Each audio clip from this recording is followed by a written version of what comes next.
Candid conversations with real people in the Texas asphalt pavement industry. From the Texas Asphalt Pavement Association in Buda, Texas, this is Asphalt Unscripted.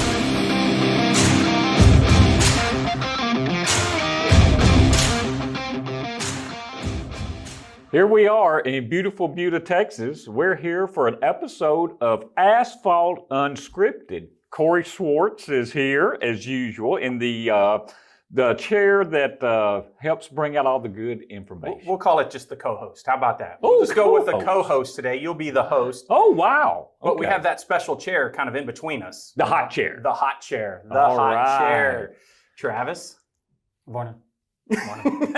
Travis Patton with TxDOT is here with us. Why don't you just tell us a little bit about who you are, what your job title is, the very basics. I am the Flexible Pavement Section Director at TxDOT within the Materials and Test Division. Do you want to know personal? We will get personal in a little bit. That's why you're in the hot seat there. All right. So, but I guess, Harold, We talked to some of your high school teachers, by the way. Yeah. we did our research. Mhm. Yeah. Past girlfriends, teachers. Hey, my Classmates. first question for Travis is, Travis, we have been in, I don't know how many Zoom meetings, team meetings with you and everybody. Thank goodness we have such a great partnership and y'all have always reached out. So we have meetings about everything, right? Yeah. We're always constantly meeting. We've had, I'm going to say hundreds of meetings with each other Zoom-wise. And every single time, not once, not twice, every single time we hear the laughter of children in the background when you're on. Every time. I can't wait to ask you about your kids, man. I'm intrigued. Tell me about them. Is there about 15 back there? Yeah, there's It gotta be sounds a like lot. it, Tom. There's only two. There's two. Two, okay. Two little girls, 5 and 3. 5 and 3. So pretty chatty. Don't know how to be quiet. Well, it's so great, man. I just want you to know that 5 and 3, that sounds wonderful then. They're not always there. Sometimes they're at school.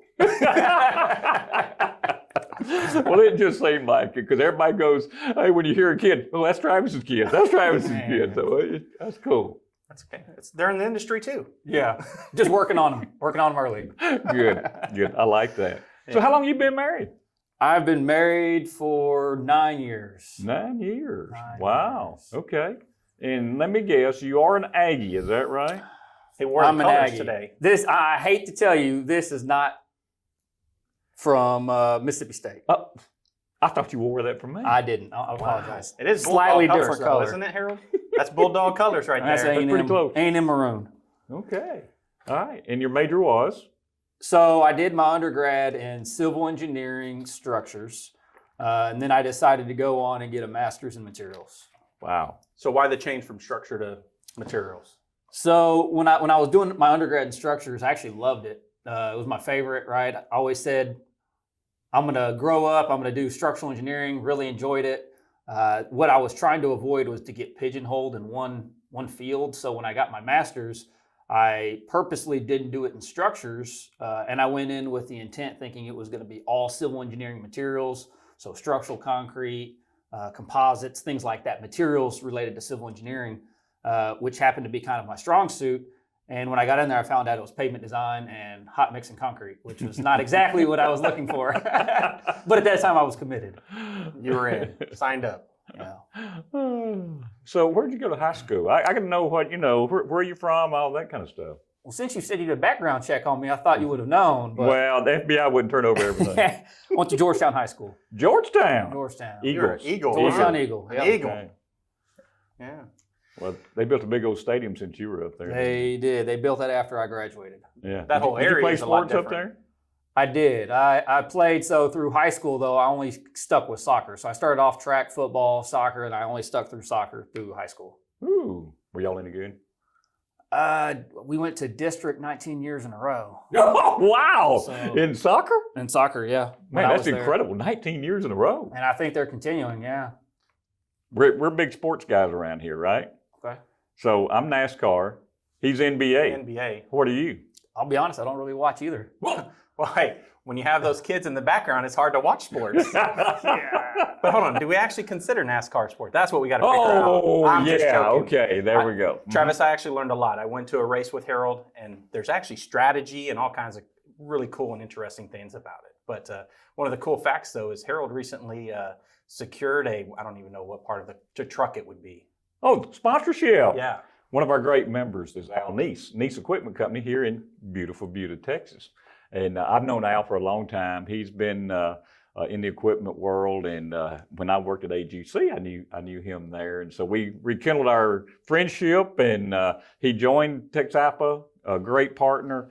And he has offered to put TXAPA on the back of one of his trucks. He owns 5 NASCAR truck teams now in the Camping World Series, NASCAR Truck Series. And so May 20th at Texas Motor Speedway, I believe it's going to be truck number 45. Lawless Allen is the driver. You're going to see TXAPA on the back of his truck. So if nothing else, try to just get on the TV, watch it, just so you can see TXAPA fly by in first place. We're super excited about that, by the way. That's going to be a wonderful, wonderful thing. So we're going to spread the word of asphalt all throughout the country, right there. That's cool, isn't it? That's awesome. Yeah. Good. So after college, how did you get your start at TxDOT? So wait. Before we go there, I don't even know what sport he likes besides soccer. He said neither. I know. So what's your habit? What kind of, not habits, what's your hobbies? What do you like to do? So I don't really watch a lot of sports. I do like watching Aggie sports. Okay. Because I went there. But I don't really watch a lot of sports. I'm active. I like to do things myself. So like what? A lot of outdoor stuff. I like to hunt. Specifically, I like to bow hunt, like to bird hunt. I've got a bird dog, so I like to run my bird dog. I've got a Vizsla. Do you really? I do. I love Vizslas. Oh, man. Smart dog. Energetic. Yeah. No. Energetic. I thought it was a type of car, but okay. No, it's almost like a Fast. lab, but it's Like greyhounds, man. They're smoking fast. They are. Was it hard to train? Not real hard, no. No. No. Did you train it yourself? I did. Wow. I did. That's pretty impressive. That is impressive. What kind of gun you got? I've got a couple. So my tried and true shot for 17 years was my Remington 1187. Mm-hmm. Recently, I've got a Benelli Super Vinci. Ooh. All right. Knock them birds out of the sky. Oh, yeah. It's pretty fun. Good. I do know at our annual meeting, when we're handing out the guns out there, he's always around the guns, kind of checking them out, dreaming of what he would like. Yeah. Good deal. Good deal. Yeah. All right. So now we can go back to your question, Corey. So how'd you get started at TxDOT? And number one, is that even the first place you got started? Because I don't even know that. So I said I started in structural engineering, right? So I started structural engineering. I was halfway through my master's. Being from Georgetown, I thought, well, I should probably get a summer internship. And the easiest way is to just live at home, right? Get a summer internship. And so I went through the job fair, and Bunny Nebel with TxDOT actually gave me an offer. And I thought, okay, well, it's an internship, and I'll just live at home and save money. And while I was doing that, I worked for Dale Rand for probably a few months in the summer, and halfway through the summer, he said, hey, if you want a job, there's one when you come back. So I kind of told myself I'll never work for TxDOT in a million years. I worked for him for one summer. Dale offered me a job halfway through the summer. I accepted it somewhat as a consolation prize, thinking I'll find something better. And here I am close to 10 years later. In Dale's position. In Dale's position. So which we never congratulated him on that. Yeah, but congrats by the way. Thank you. Yeah. And what position is that officially? That is the Flexible Pavement Section Director. You know, what is that person responsible for? What is your duty? Feels like everything. Feels like everything. So our group is broken into 2 different branches. We've got the bituminous branch, which is all of the hot mix related items across the state. And then we've also got an asphalt branch, which is all of the asphalt related items. So as you know, we've got the asphalt binder sampling program. We do QM samples. We verify every single binder in the entire state used on projects. And then we also test the project samples. On the hot mix side, we operate predominantly as a referee laboratory.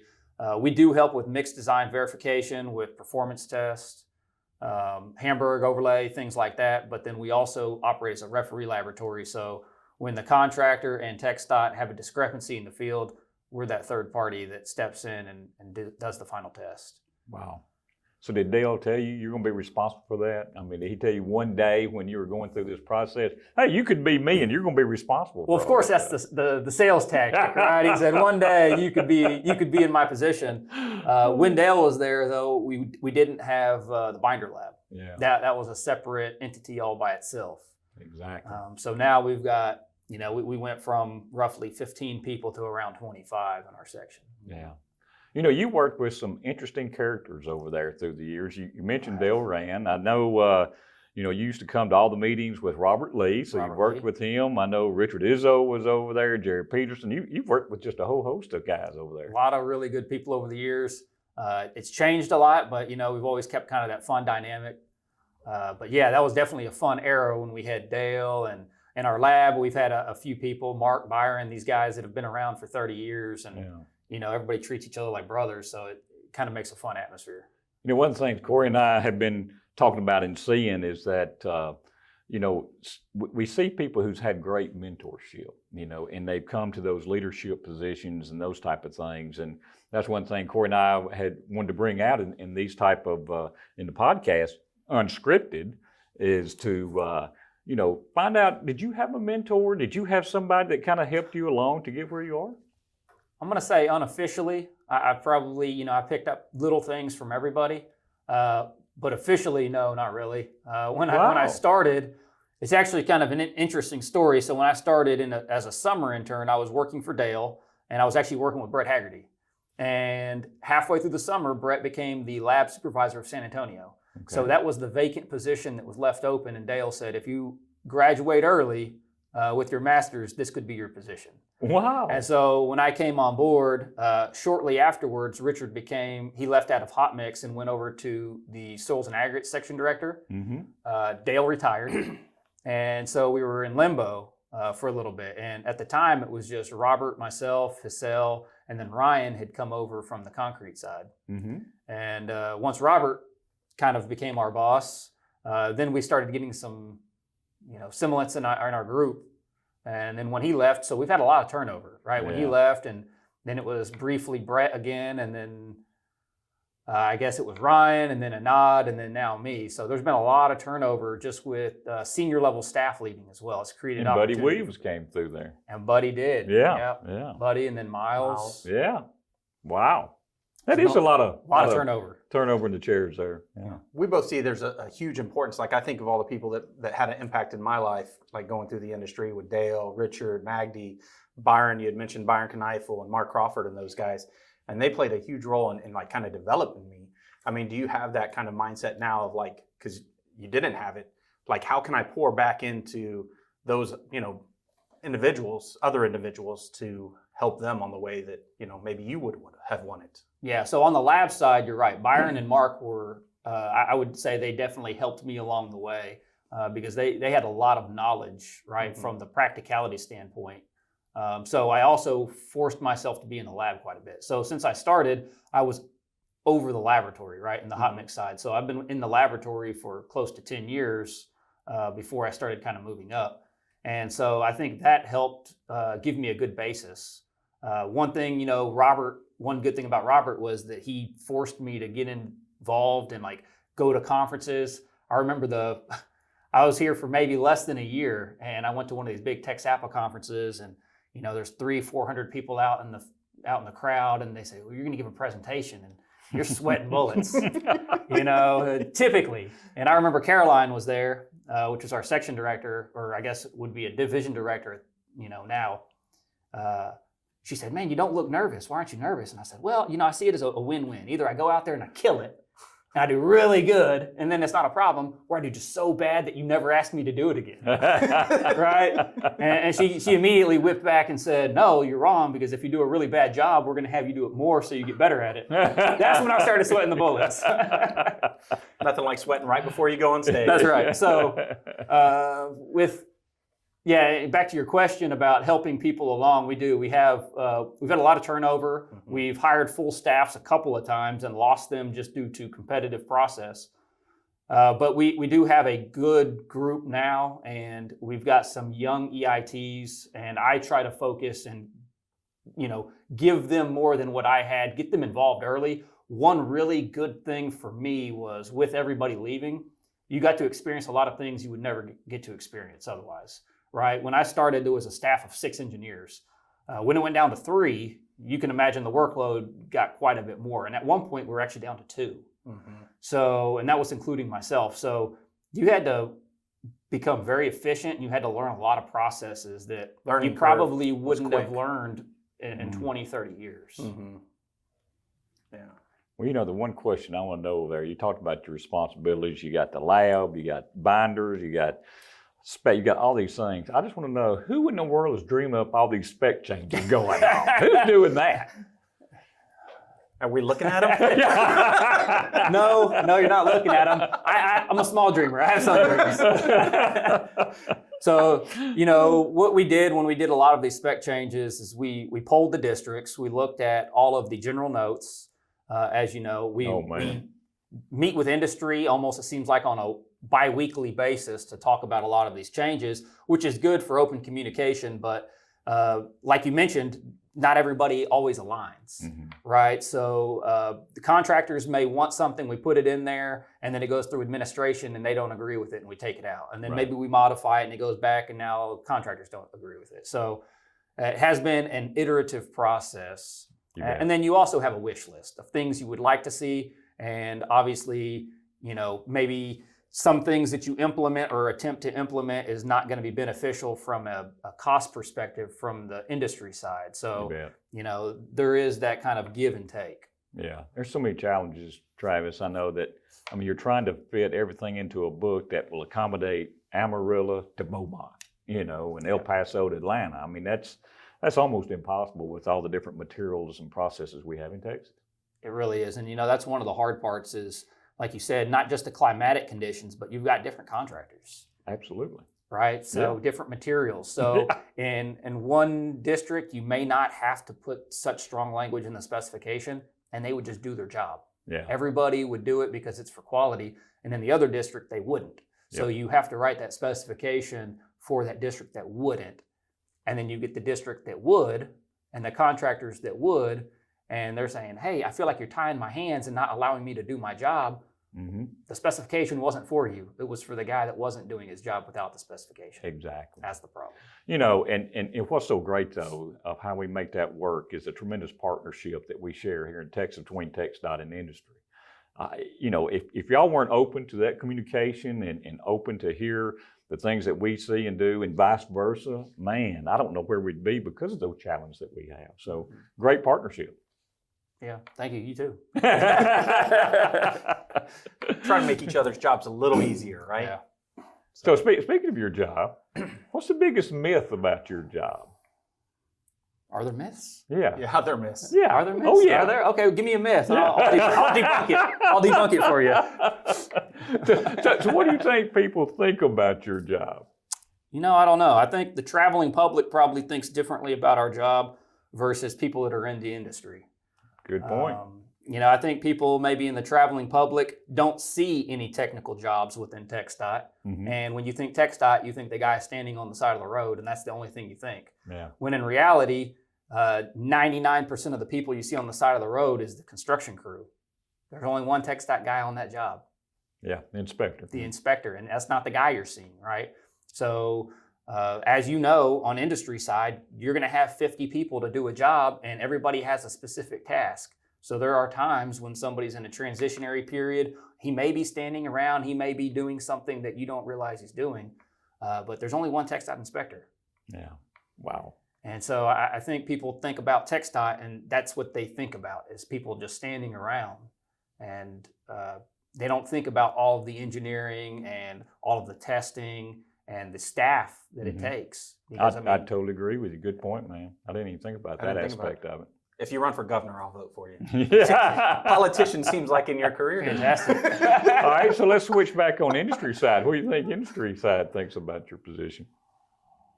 I don't know. What do they think?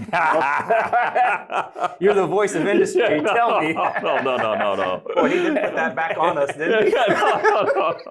Well, we think you're a magician. How about that? There we go. Well, anyone that can, is it 73 spec changes in 1 year? We think that's pretty. Well, that was just test procedure. Yeah. Oh, that's test procedure. I think it was more than that. Yeah.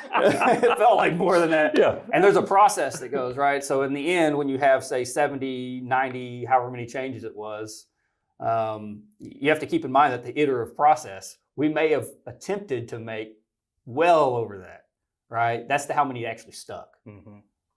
So typically in a That's rewrite amazing. process, there's That's amazing. So really, there's 3 I just picture you at your desk typing specs all day long.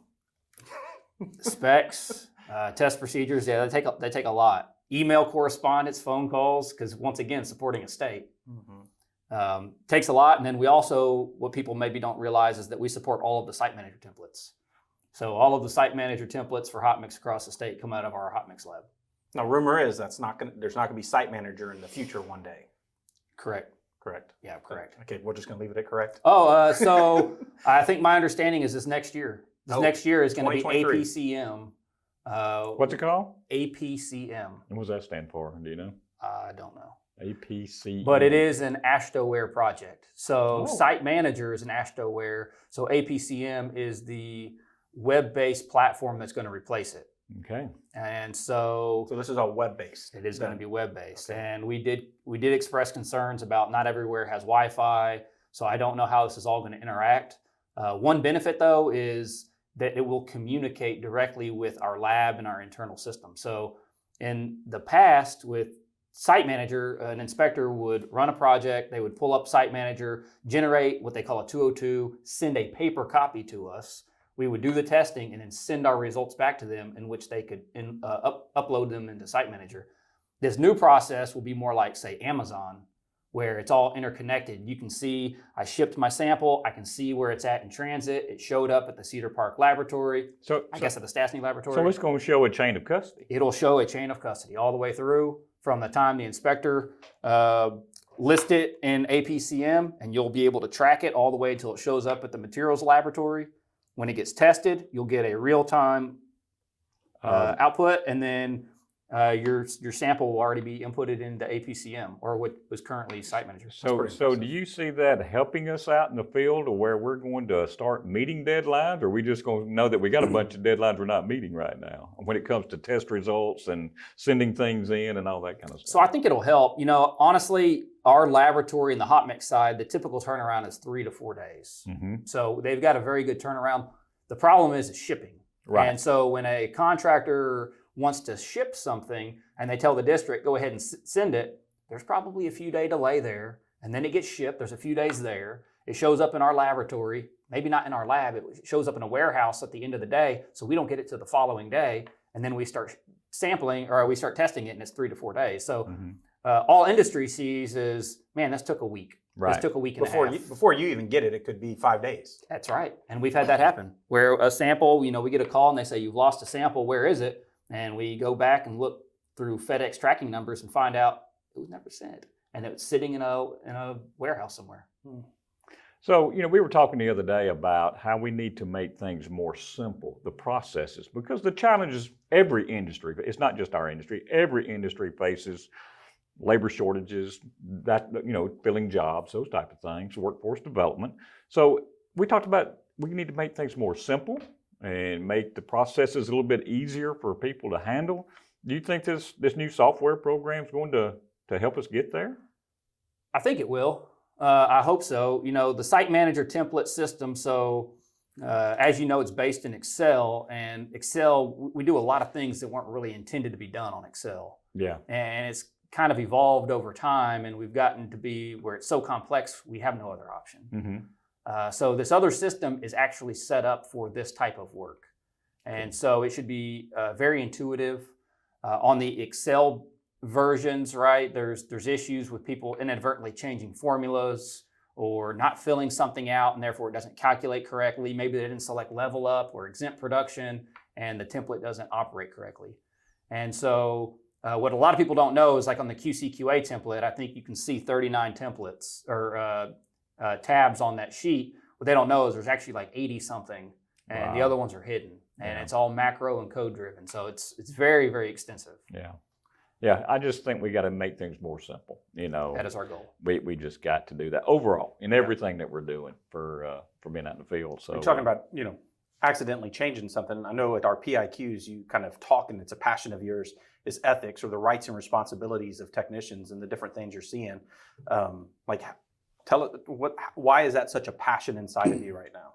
So right now we've actually had, and as you know, we had a big compliance issue last year, and we've got another 2 to 3 that are going on right now. And it really came down to pencil whipping. Is what we're seeing, right? And that's highly avoidable. There's no reason. That's just somebody not having the oversight and thinking they can get away with something. And we don't find out until the end of a project, mid-project, maybe a year down the road. So these are highly avoidable things. So we are, and compliance is trying to crack down on that a little bit more. We also went through the FHWA stewardship review, and in that review, they're talking about having better production custody. We've always put a lot of emphasis on placement custody, right? We've got the security bags witnessed by the engineer. So we go through leaps and bounds to try to maintain sample custody. But one thing that's been overlooked is data custody, where after I'm done running it, if I'm TxDOT in your industry, maybe we just openly share data back and forth before it's been submitted as an official record. And the problem with that is either one of us could really change data to our benefit, right? And there's not enough oversight of people going back to verify that things weren't changed. So what we're trying to say is don't have that open sharing of raw data on a sheet that is going to be ultimately used for payment. Gotcha. So if we're running a job, you're TxDOT, I'm contractor, for me to I run my densities, I can come to you and say, hey, I got a 96.2. Yeah. And you're like, yeah, I got the same thing. And we'll kind of combine results that direction, not like, hey, here's my results. That's right? correct. That's what you're saying. That's correct. Yeah. Open communication is still great. Talk about, what you got on a sieve analysis, talk about what you got on your asphalt content, your density. But what we don't want to do is have a transfer of physical data where I'm handing you my raw data so that you can pencil whip it, you can make yours look the same, you can do something, right? Because ultimately we go through these leaps and bounds to maintain production and placement density verification, but then we just give our data away. If we're going to give our data away, we might as well just give the samples too. Travis, one thing I love about our partnership is how we are proactive. We're proactive on things. And I know once you started seeing some things, you partnered up with Corey about, what about we do something called field verification? And he brought that back to the Quality Initiatives Committee, our Asphalt Pavement Quality Initiatives Committee, and they gave the approval on that. And so y'all have done a great job of working together on the field verification, going out to districts and seeing contractors and seeing district personnel and how they're doing their job, the technicians I'm talking about, and you're able to assist them if they have issues, or you're able to point things out if they're not doing things exactly correct, but it's all in an effort to help. I know y'all just did your first field verification. What did you think about it, and what are we going to derive from that? So, there's some things that we need to learn on our process. Like you said, it was our first one. So there were some things that we noticed, like, are you running hot mix? Sure. And we show up and find out they're running commercial mix. We're obviously there to see TxDOT and contractors running state work. Sure. So we do have some homework on our side in terms of setting this up, keeping in mind that this was our first try. Bet. But we did see some really good things, and we saw some really bad things. And quite honestly, not all of them were even 1A or 1B related. Yeah. Right. So this is opening up another conversation with our construction division to talk about inspector development and things that inspectors should just be noticing on a project. You bet. Right. You bet. So, but from the certification perspective, we did do something similar to this a few years back, and it wasn't in quite an official capacity. And on that, we noticed that both 1A and 1B, there were tests that were not being performed correctly, or when a paver stopped, what tests are you supposed to run? And the guy didn't have an answer for us. So, maybe that's bad communication on our part when we're trying to teach this 1B on what test to run. I think that's what I like about the program. It's not meant to be a hammer in any way, and it's going to be assisting those out in the field as well as the HMAC and TxDOT learn things that are happening that they're being challenged with out in the field. Yeah, and from that one, when the guy did not know how to run or what to do, we were able to change our program here, and now every person that comes through the 1B, when it's a mat segregation, they have to tell us the 5 reasons they would run this test and when to run the test. And so it really helps us as a center kind of restructure to make sure that what needs to be known is getting taught. And I think the good direction we got the other day in the Asphalt Quality Initiatives Committee was that we need to have a debriefing. You know, you need to sit down with the district and need to sit down with the contractor and producer and have a debrief and say, hey, here's what we saw. You know, here's what we think would help, or, you know, what feedback do you have for us, and that type of thing. So it's all proactive partnership, and I just really like that process. And one other thing that came from that project, when we were out on the project and we saw what we felt were maybe bad practices, some of it came from the original design. Some of it came from not, you know, executing the specification as was intended. And so while that's not part of 1B, our conversation to the contractor, and I've also had the conversation with the district, was that there needs to be open communication. Yeah. If the project is set up incorrectly and the contractor is placing the material and it's not going down as intended, have that call with the district. Yep. And tell them, I know this is how it was set up, but you need to come out to the project and you need to look at it. And I guarantee you on the project we were there, if the district would have shown up, they would have agreed with the contractor and said, this is not correct. Let's go back. Let's reset this up. Let's do whatever we need to do, a change order to make it right so that you can produce good mix and then we get good mix. You bet. You know, Trey, and hopefully that's something we can point out in the debriefing that we have with the district or whoever it might be, to say, hey, we need to work on these steps, you know, from a design standpoint or whatever it might be. So that's fantastic, man. I think it's going to be one of the best programs that we've had. So congratulations on getting it kicked off. And I know y'all are going to be doing that once a quarter. Is that right? Sure. Well, we kind of moved it up a little bit because what we realized, if we did it once a quarter, we're going to hit some cold months and we probably won't see anything. There you go. So I believe it's every other month. So we have our next one in June. Good. So for anybody listening, don't need to be worried about the hammer coming out and hitting you over the head with anything. This is kind of a useful tool there to make sure we're all doing the right thing and getting in the right direction there. So it's a learning tool for us. It's a learning tool. It sure is. So I know you had a couple of questions that you wanted to ask Travis in particular, Corey. So 2 in particular. And this goes back to your job a little bit, but what is the biggest challenge you're facing right now in your role, and how are you planning on tackling it? That's a big one. That is a big one. Huge. So the biggest challenge I find right now is having time. So we mentioned asphalt, we mentioned hot mix. We've got a lot of contracts, interagency contracts with universities right now. We've got our professional procurement, which are our PEPs, you know, CEI type contracts. We've got a handful of those across the 2 branches. And then we've got the spec rewrite for both. So we've got a lot of things going on. As you know, I've got a new branch manager for hot mix that will replace my old position. We're in the process of hiring. And who is that? Melissa Benavides. There you go. So formerly the Austin District Pavement Engineer. So we've got a lot going on. And while the Teams meetings from COVID was nice, you find yourself in meetings all day and it's hard to find the time to get anything else done. So I don't know the solution to time. That's a hard one to solve. To generate more time. It is the problem is time. It is very hard to solve that one. My hope is as we get our staff better trained, that we can start diversifying and people can start taking on job duties by themselves. And well, you just now have your staff hired, so there's going to be a, you know, what would you call that? We're still in the learning process. I'm learning my role. They're learning their role. They're learning their role. Yeah. Okay. And kind of the last question I have, Harold, is what's one piece of advice, kind of talking about that mentorship aspect of everything, but what's that one piece of advice that you would give someone that's actually starting in our industry? So someone that's just coming fresh. So I'm not going to even industry or specifically even in TxDOT, a piece of advice that Dale gave me was don't chase the money, chase the experience. Historically, when you get hired with TxDOT, the pay is not as well as it is in private, right? I think everybody knows that. They've had better benefits, and even some of those aren't quite as good as what they used to be. And so people find themselves jumping from job to job, just trying to get the highest salary that they can.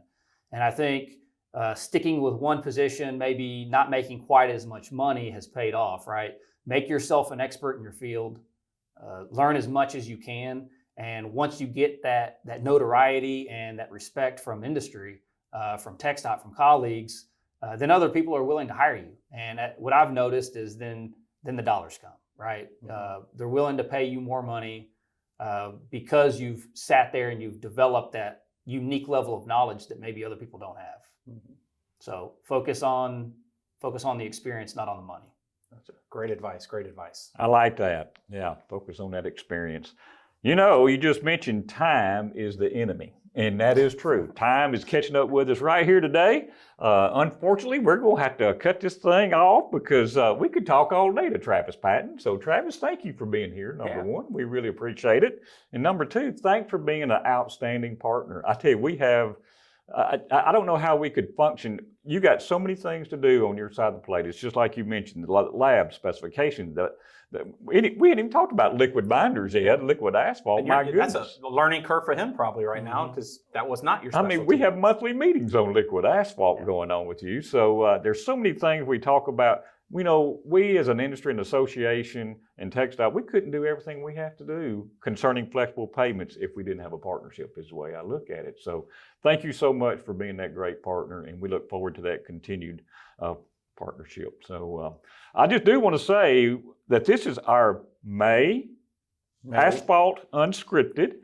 We will be moving to the June Asphalt Unscripted with Al Neese. And we talked a little bit earlier that Al Neese is the owner of Neese Equipment Company, but he's also the owner of five NASCAR truck teams, 5 teams.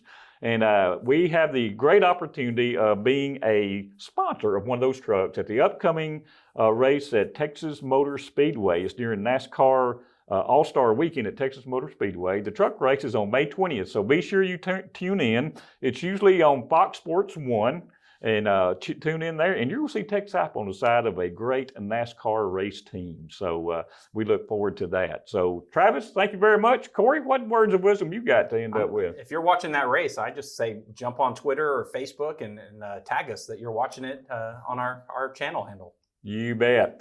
I want to say thank you to Jenna Nyberg, who's behind the scenes as usual, doing all the wonderful things. Jenna, thank you for making Asphalt Unscripted a success. See you soon.